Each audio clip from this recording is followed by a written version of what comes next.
Mais uma vez, bem-vindos ao Conservatório Imperial. Com grande prazer, vou apresentar para vocês um tema muito interessante, onde neste tema eu ajunto diversas dúvidas.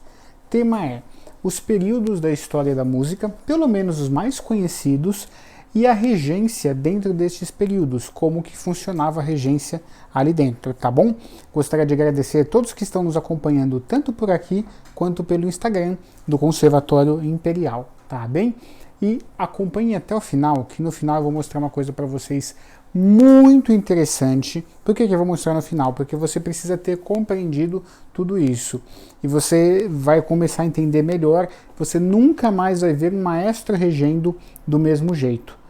Nunca mais. Você vai começar a compreender essas questões, o uso da batuta, por que tem esses usos, e como funcionava a figura do regente em diversos períodos da história da música, certo?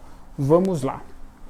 Quando a gente fala de música clássica ou música erudita, na verdade eu vou até explicar depois para vocês a diferença entre esses dois termos, qual que é o mais correto, dependendo do lugar. A gente fala de anos de evolução musical. Por exemplo, a música é fruto de evolução, ela não é uma invenção, certo? E a nossa música tonal europeia, que é esse sistema que a gente usa, da escala dividida em 12 partes, ele também é fruto de uma evolução. O nosso sistema musical é o sistema tonal europeu. Ele se baseia na escala heptadiatônica maior, menor e suas relativas, como vocês sabem. Só que este sistema, que é o nosso sistema tonal, ele é oriundo do sistema modal.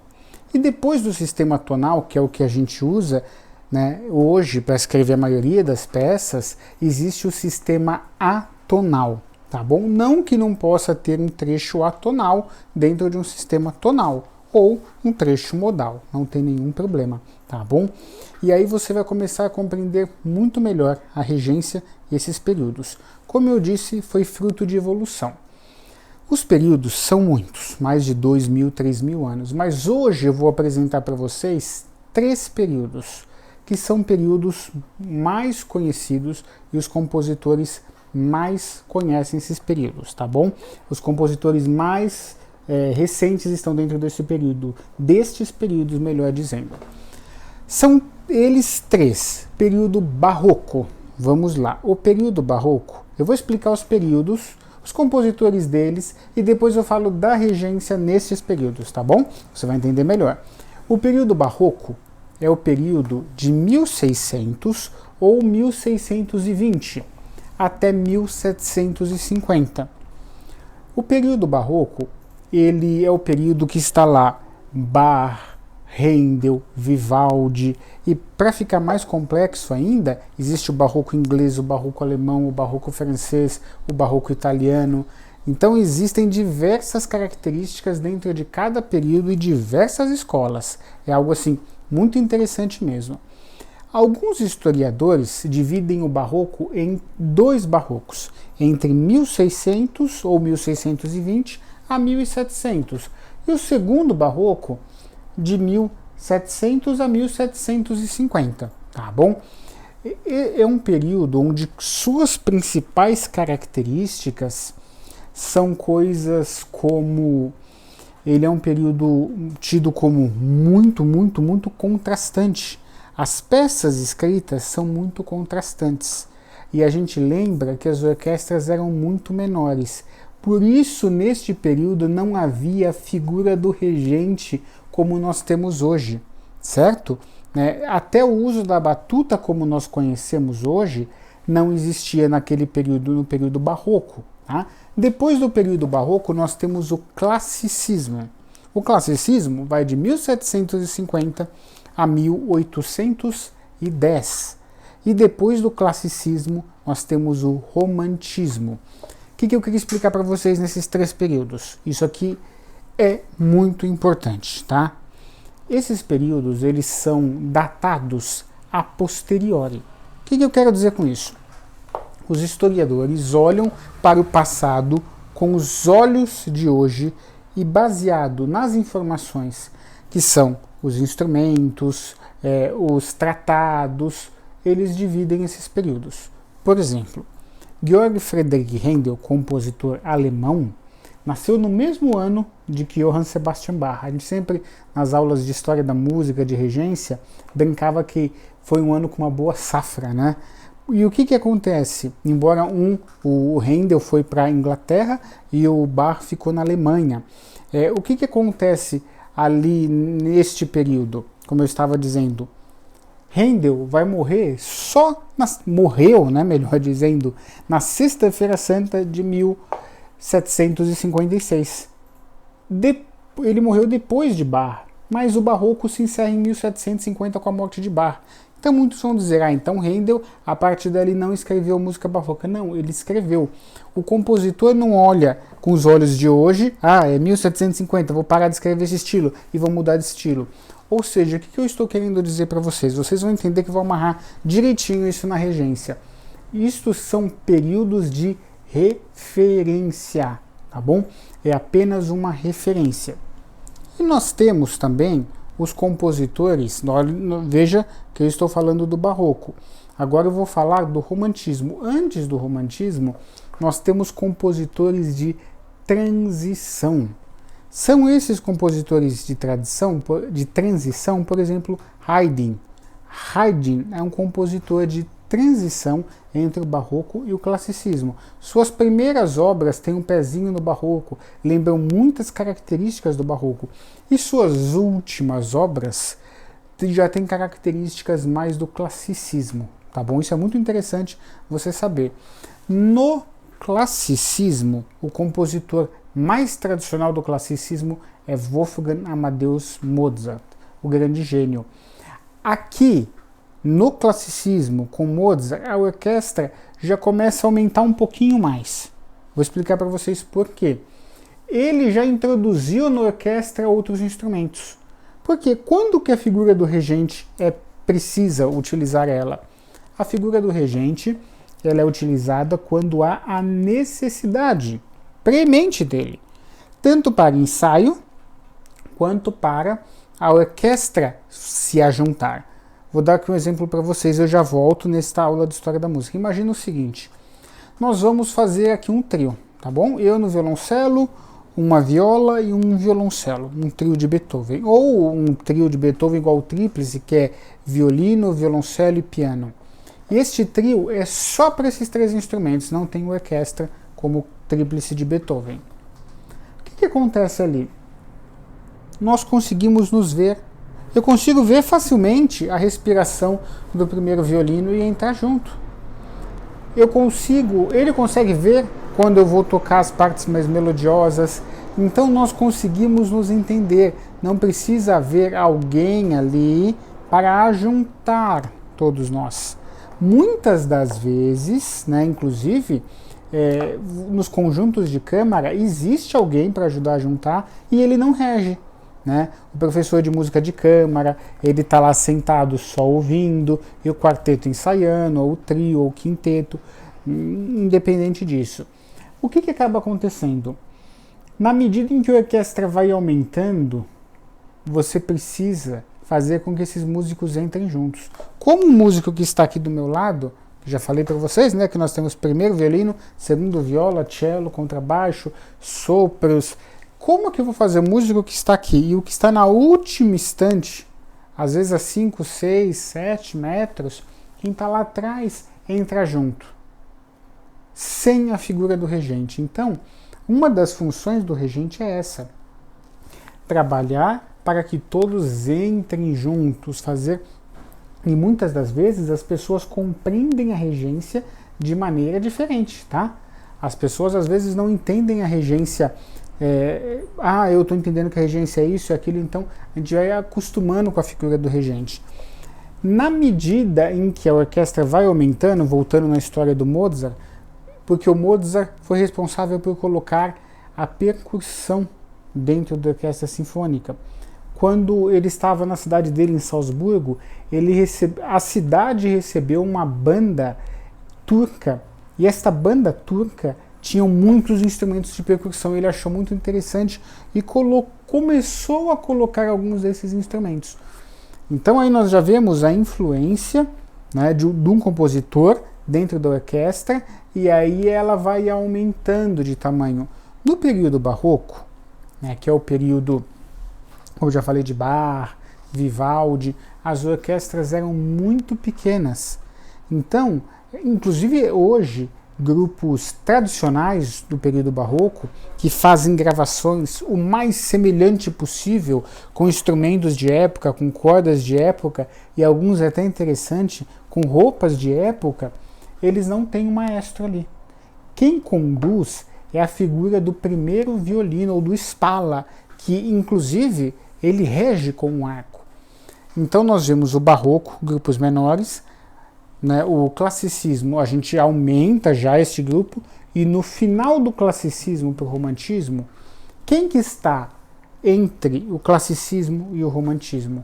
Ludwig van Beethoven. O Beethoven, ele é um compositor que as suas primeiras sinfonias estão com o pé no classicismo e as últimas no romantismo. Olha como faz sentido. O que Beethoven faz de inovação? Para vocês, caros amigos que são músicos, pergunta: o que Beethoven cria de diferente na nona sinfonia? Qual é a inovação que ele tem? Tenta entender isso, pesquisar isso.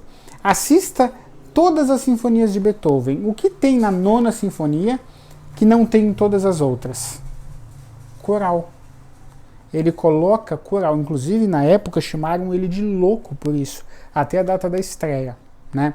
Na verdade, a data da estreia foi 1824, Beethoven morre em 1827, e aí ele, ou alguns colocam 26, mas é mais provável que foi 27, e depois ele faz um acréscimo, né? Ele fez aquela parte coral, ele faz mais um acréscimo à nona sinfonia, tá? E depois ele, no fim da vida dele, começa a esboçar a 10ª sinfonia, mas assim, foram só esboços mesmo, foram só esboços, ele não prosseguiu, não conseguiu, porque ele morreu. Aí vocês perceberam o seguinte, nós tínhamos grupos menores, e agora o grupo foi aumentando, nós temos grandes grupos. O que nós precisamos para juntar esse grupo? Vocês já sabem, nós precisamos do maestro, tá bom? Então, é por isso que aqui nós estamos dando muita informação para vocês de regência no canal. Se vocês não viram, tem diversos outros vídeos aqui sobre regência, muito interessante. E o que acontece depois de Beethoven com a orquestra? Analisem bem. Nós vamos tendo compositores que vão escrevendo para mais músicos, mais, e as orquestras vão ficando gigantescas. Por exemplo, Tchaikovsky é um compositor que chega a trabalhar intensidades de uma maneira que os compositores lá atrás não trabalhavam, né? 3 pianos já se trabalhava, 4, quando eu digo piano é intensidade, 4 Ps, 5 Ps, 1 F, 2 Fs, 3 Fs, até 5 fortes, então você tinha uma graduação assim de intensidade muito grande. Isso foi características dos compositores românticos, porque eles já tinham grupos muito maiores. O que acontece hoje é que, muitas das vezes, quando nós vamos executar peças barrocas, nós executamos, às vezes, com os olhos de hoje. Por exemplo, nós executamos essas peças barrocas com instrumentos nossos. Nós não utilizamos instrumentos de época, com os braços menores, todos menores. Nós utilizamos, por exemplo, técnica moderna. O violoncelo barroco ele não tinha espigão, ele era preso entre as pernas, né? E nós utilizamos o violoncelo tradicional. Claro, tem grupos como eu mencionei, né? Então é uma interpretação do barroco com os olhos de hoje. Então nós acabamos interpretando com as orquestras grandes. Vocês vão dizer assim: ah, mas eu vi uma peça do Bach gigante para muitos músicos e um coral monumental. Sim, porque ela foi executada aos olhos de hoje. E Bach é tão genial, que se for bem executado, independente do número de músicos, fica monumental. Bach é o centro da música tonal europeia, tá bom? E aí o que acaba acontecendo? No romantismo, as orquestras vão aumentando, E aí depois nós temos um compositor chamado Gustav Mahler. O Mahler, ele foi um grande maestro, e Mahler começou a escrever peças. E as peças do Mahler, elas são tão grandiosas, elas são tão grandes, que são peças que precisam de 2 orquestras sinfônicas. Quando eu toquei Mahler, nós trabalhamos com 2 orquestras sinfônicas juntas. Era até difícil colocar no palco, em alguns teatros pequenos. Coro, 2 coros. Ali não tem... o tipo da estrutura que ele escreveu, não tem como, é impossível tocar sem um maestro. Não tem como. Porque você precisa de alguém guiando tudo aquilo acontecendo ao mesmo tempo. Então, nós temos a figura do maestro, vocês perceberam, ao longo da história da música, se tornando essencial, se tornando algo indispensável. Então, hoje, a figura do maestro é algo indispensável dentro das grandes orquestras. Primeiro, por quê? Vou citar 2 motivos, tá bom? Existem vários. Primeiro, porque a gente precisa juntar tudo isso. O que eu quero dizer com isso? Conseguir conciliar. Aqui nós temos, por exemplo, um exemplo simples. Violoncelos e contrabaixos segurando uma nota suave. E a gente segura aqui essa nota suave. E nós temos, ao mesmo tempo, uma entrada do naipe de trompetes. Isso precisa ser equilibrado. Quem vai equilibrar é a figura do maestro. A hora que vai entrar, porque senão os naipes não vão entrar ao mesmo tempo. Quando a gente toca, a gente ouve uma coisa. Quando nós ouvimos o que nós tocamos, nós ouvimos outra. Então, o que dentro da orquestra nós estamos ouvindo é uma coisa, o que fora da orquestra nós estamos ouvindo é outra. Muitas das vezes, sabem o que eu fazia quando eu estava regendo? Eu estava lá regendo, era um trecho simples que a orquestra conseguiria ficar 1 minuto sem minha regência. Eu olhava para os músicos e falava, continua, pode continuar. E também já vi maestros que eu trabalhei fazendo isso, pode continuar. E saía do palco, não na apresentação, no ensaio, ia lá atrás ver como a orquestra estava soando, porque ela aqui soava de um jeito, lá soava de outro, né? Quer ver outra passagem assim? Certa vez, na orquestra, né? Sabe o que acontecia? A gente estava lá e eu levantava a mão e falava assim, quando eu estava tocando. Isso já aconteceu quando eu estava regendo também. Maestro, eu não estou conseguindo ouvir os primeiros violinos. Será que nós, no caso, naipe de violoncelos, estamos muito forte? Né? Aí ele olhava, não, pode continuar. Porque onde eu estava, na acústica, dava este efeito.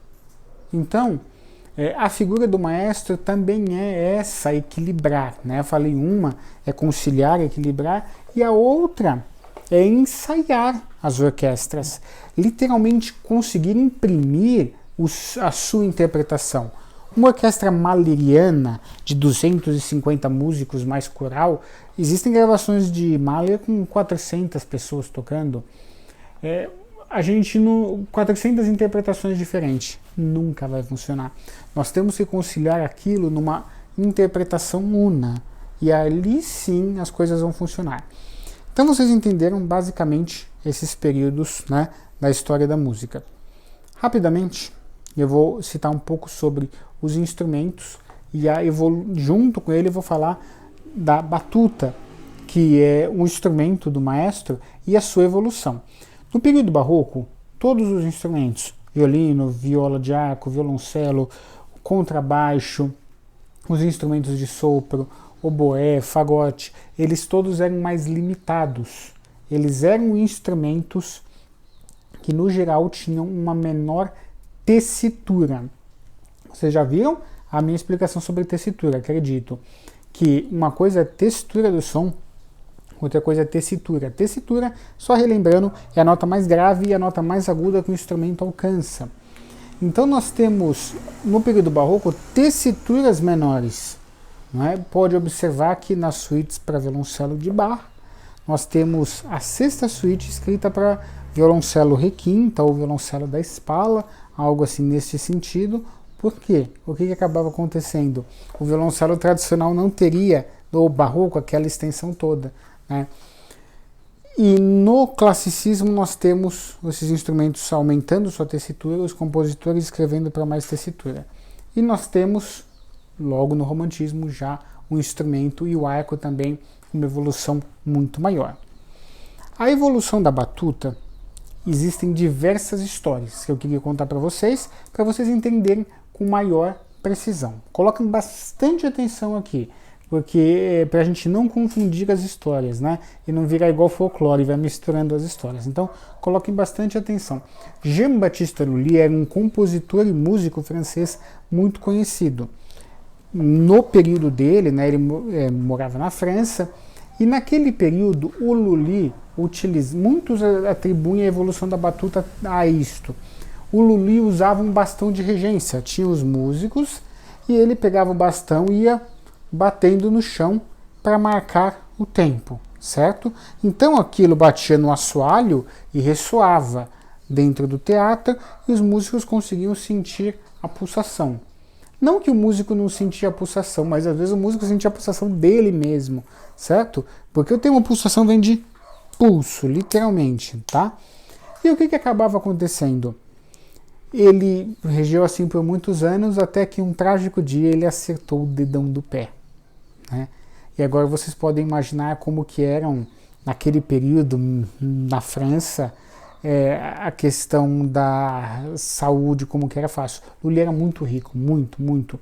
Junto com o rei da França, eles conseguiram uma espécie de imposto musical, onde se executava qualquer peça, tinha que pagar um imposto para eles, e Lully ficou riquíssimo. E ele acertou o dedão do pé e teve sérios problemas de saúde, deu gangrena, precisou amputar o pé e morreu.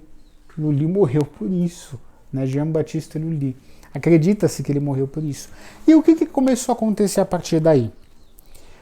A batuta, a ideia da regência foi começando a sofisticar, né? Existe uma história, não sei até onde vai a veracidade dela, que Louis Desport, a quem é atribuída a invenção da espalheira de violino e viola, ele, na orquestra que ele trabalhava, ele começava a fazer marcações, né? E ele utilizava às vezes uma folha, né? Fazia como se fosse um canudo com uma folha de papel, que na época não era barato, e fazia gestos, né?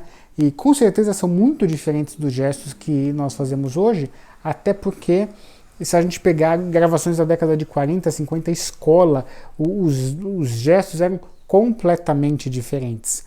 Então, essa questão, ela vem de uma evolução, tá bom? Acreditem, a parte mais difícil do maestro não é balançar os braços como a gente brinca, mas é sim correspondência bionívoca entre maestro e orquestra e o que esse maestro faz, como esse maestro trabalha no ensaio, né? Eu, assistindo a inúmeros concertos nesses anos como músico, vejo diversos maestros que têm a regência que eu não acho bonita, tal, mas eles têm um ensaio monumental e deixam a orquestra perfeitamente ajustada. Não é? E tem maestros que têm uma regência muito linda e fazem essa primeira parte bem também, e alguns nem tanto. Estou falando de grandes maestros, na minha opinião. Cada um tem os seus maestros prediletos. Ou seja, a questão da evolução da regência é uma evolução. Tá? A questão da regência é uma evolução. Reformulando melhor a frase. Para finalizar, vou passar para vocês uma pequena tarefa e depois eu vou falar logo na sequência o que eu deixei para o final. Vocês vão fazer o seguinte, vocês vão começar a ouvir música agora com diferentes ouvidos. Agora que vocês já sabem esses períodos, barroco, classicismo, romantismo, vocês vão ouvir, né? Vocês vão pegar o compositor e ouvir e ver em que período este compositor está. Ah, esse é um compositor do barroco, e aí você vai entender melhor o que aquele compositor quis expressar. Uma coisa que a gente precisa imaginar é que esses compositores, eles escreviam para o que eles tinham, né? E a questão escolástica era muito forte. Por exemplo, nós temos aí é uma questão que é a dificuldade de viagens. Naquele período, uma viagem para um outro país levava 2, 3 meses de navio, até mais, dependendo do lugar. Então você não tinha esse trânsito que nós temos hoje. Eu estou gravando este vídeo aqui próximo da hora do almoço. Eu acredito que eu posso jantar em outro país, pegar um avião e jantar. Se nós não estivéssemos com esse Covid, eu viajaria, né? E jantar em outro país. Isso não era uma realidade, só que a gente olha para o passado pensando que isso é uma realidade, né? Então, às vezes, o compositor tinha poucos músicos ali. Ele tinha poucos músicos para tocar. E ele escrevia pensando no que ele tinha. Às vezes ele não colocava uma formação maior ainda e mais estruturada, porque ele não teria acesso. Quer ver um exemplo ainda de orquestra grande, que é a dependência do maestro? Karloff. Ouçam Karloff. Vejam o período que ele se encaixa. Karloff escreveu Carmina Burana, né, a Fortuna, que todos conhecem,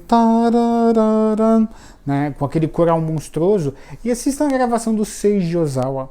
Vocês vão ver como a figura ali é indispensável do maestro, porque a gente tem, e dessa gravação tem fácil no YouTube, um coral monstruoso, um coral feminino, um coral masculino, uma orquestra gigantesca, na época Filarmônica de Berlim, completa, porque dependendo do repertório ela não vai completa, ela vai por partes. E nós temos também um naipe de percussão completo, monstruoso, quase assim do tamanho da orquestra. Vocês vão ver com diversos sinos, completo, como dificilmente se usa, né?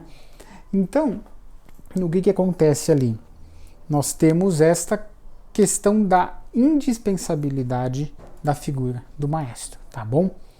Ouçam essas músicas todas desses períodos e comecem a perceber quais são as características. Vou deixar uma pergunta aqui para vocês, tá? E aí vou falar logo essa pergunta eu não vou responder. Eu vou responder só no outro vídeo porque eu quero ver como está a questão da pesquisa. Qual é, por exemplo, ou melhor, o cravo, um instrumento, né, muito antigo. Qual é o período que ele mais foi usado? E por quê? Saber o período é fácil, mas por que ele foi muito utilizado naquele período, tá bom? Responda um pouco sobre isso e vocês vão descobrir ouvindo peças. Ouvindo vocês vão já conseguir. E a questão que eu vou falar para vocês eu vou mostrar para vocês questões muito, muito interessantes de história da música e de compositores, que é muito difícil de se encontrar em português. Na verdade, vou mostrar para vocês isso em alemão, francês, só que pela natureza do que eu vou mostrar, vai ser mais fácil mostrar no Instagram. Nos acompanhe lá no Instagram, tá? Que aí eu vou mostrar para vocês tudo isso. Recapitulando, para finalizar: barroco, classicismo, romantismo, tá? Existem vários períodos antes, existem vários períodos depois. Não caiam na besteira de falar assim, eu só considero música do barroco para frente. Isso não existe, tá? Eu já ouvi muita gente falando isso. Isso é uma insanidade. Toda a teoria musical, todas as estruturas musicais, todos os nomes das notas musicais vieram muito antes do barroco. Eu vou citar para vocês aqui 2 exemplinhos rápido. Os nomes das notas musicais vêm de um hino, né, a São João Batista, que Guido de Arezzo, provavelmente próximo do ano de 1000, porque é difícil saber quando ele nasceu e quando ele morreu. Dizem que ele nasceu em 995 e morreu em 1050 ou 1055. Ele pegou este hino e pegou a primeira sílaba de cada linha, que era Ut, Ré, Mi, Fá, Sol, Lá, e a última era San Johannes, São João em latim, São João da Bíblia, né? E ele pegou e juntou S com I e fez o Si. Então quando a gente fala Si, você está falando São João, é uma abreviação, querendo ou não. Então por muitos anos ficou Ut, Ré, Mi, Fá, Sol, Lá, Si o nome das notas, exceto, né, na Índia, quando eles usam música tonal europeia, né, eles usam o nome das deusas Sarigama Padani, né? E o que acaba acontecendo? Ficou assim por muitos anos, até que João Batista Doni, na Itália, em 1640, achava muito difícil, né, ter uma questão assim de de pronúncia, né? E ele começou a ensinar os seus alunos a tirar ut e pôr dó. E ficou dó, ré, mi, fá, sol, lá, si. Então a origem do nome das notas é uma coisa anterior ao barroco. Muito, muito, muito anterior. A gente tem hoje o pentagrama, nós tínhamos o tetragrama e antes ainda 2 linhas, né? E, por exemplo, desde dos tratados de música, né, a gente pode pegar Santo Agostinho, escreveu um tratado de música chamado De Música. O primeiro tratado de música ocidental foi o dele. E depois nós temos o de Boécio, que é o primeiro tratado, por volta do ano de 476, ou talvez um pouco depois, que é enxergar a música no Ocidente como ciência e arte, baseados nas artes pitagóricas e nos cantos gregorianos. Então, e depois nós temos Ars Cantus Mensurabilis de Franco da Colônia, de 1260. O que ele trabalhava? É a sustentação do que a gente chama hoje de fórmula de compasso, né? E existiam 4 formas ali: plorado imperfeito, plorado perfeito, implorado imperfeito e implorado perfeito. Quando a gente fala hoje, isso aqui é um C, ou isso é um C cortado, que o C representa o 4/4. Na verdade não é um C, é um semicírculo. Isso cai, tá? Em vestibular de música. Qual é o nome deste símbolo? Não é um C, não. É um semicírculo. Esta criação vem de Franco da Colônia, de 1260. Ars Cantus Mensurabilis.